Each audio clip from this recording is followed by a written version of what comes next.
1 Moose FM. Okay, if you visit an autocross, you will definitely say that. Ryan Mucci from FSJ Car Culture is joining me right now to talk about their home hardware autocross race. That's happening this Sunday, right?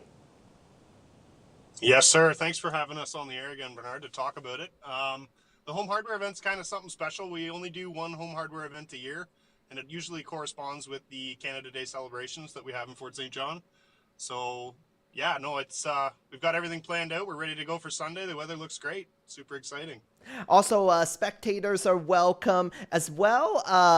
Lucas's pit stop, they're going to be there.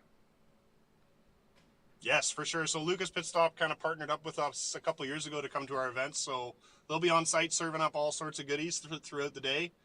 We do actually get permission to close down the road in front of Home Hardware and make it our race pits. So that'll be closed down. You'll see some detour signs. But as for the spectators, you can park in front of Alpine Glass or park, down the street and just walk into the event. The road will be closed to traffic, but pedestrians are welcome to come through and check out the cars and come watch some really cool racing. Yes, and it is a lot of fun to watch these, especially a few or during winter time. Got a chance to see autocross on ice, but autocross in the summer is it's different compared to winter, right?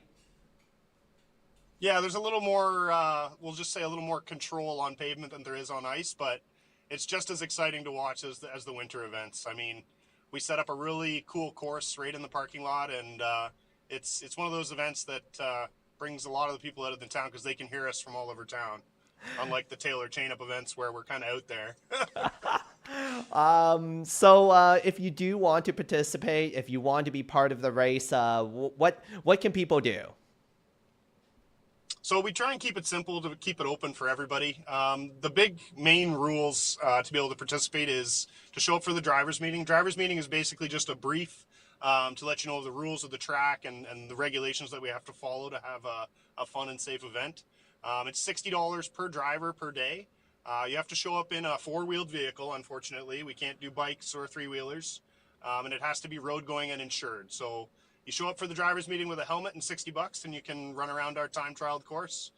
You get a minimum of 6 runs per day that are timed and counted towards the competition. And then we usually open up the track afterwards for what we call fun runs, which is just go out and try something maybe you didn't want to try during competition and have some fun while you're doing it. So, yeah. Talk about vehicles. Front wheel drive and all wheel drives are welcome, right? That's right. Yeah. So this year we split up the classes, and so far it's been a big success. It just breaks up the playing field a little bit. So we have competition two-wheel drive and competition all-wheel drive or four-wheel drive. That competition designation is based on the tire wear. So if you look on the side of your tires, it says 200 tread wear. Anything below that, you're going to be in competition class. Once you get into more of a street tire, we call that street. And again, it's broken up into two-wheel drive and all-wheel drive. And then we have a class for guys that are trying out for the first time. So they're not competing with the guys that have done this lots. It's a beginner class. So anybody's welcome to come out. As long as you got a license and a vehicle and the will to try something new, everybody's welcome to give it a shot. Spectators can also jump in anybody's vehicle as long as they get permission. And they're wearing a helmet and sign the waiver and go for a fun ride along as well. Helmets are definitely important, and sometimes you Yes. guys have extra helmets there for spectators. Yes. Even if you forget one, there will be one that will fit you, right? Definitely. We've got a good half dozen in various sizes that'll fit most head types. So we've always got you covered if you want to give it a shot. Ryan, where can people find more details, and how can they contact you if they have any questions? So the easiest route, we do most of our advertising on Facebook. So Peace Region Motorsports Association is our main autocross site. And we have Fort St. John Car Culture, which also advertises for Peace Region Motorsports Association. We post everything on there. It's kind of joined together at the hip, as you would say, for advertising.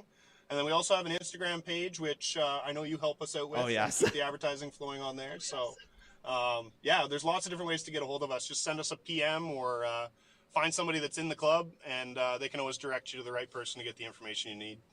Awesome. Ryan, before I let you go, do you have anything else to add? Just a couple quick shout outs. I mean, these events don't just happen without a lot of people being involved in helping make it happen. So big shout out to our volunteers that come out and help us set up the course. We also have a few sponsors, not as many this year. Oh, I guess we're having some internet issues with Ryan Mucci, but he is part of the FSJ Car Culture. He was talking about the home hardware autocross, which is going to be happening this Sunday. For all the details, you can visit the FSJ Car Culture Facebook group. Hopefully, we do get back to him soon, but this community interview this community interview is brought to you by or supported by MP Bob Zimmer. This community interview is supported by your Member of Parliament, Bob Zimmer. Stop by his office in Fort St. John at 9916 100th Avenue and in Dawson Creek at 10421 10th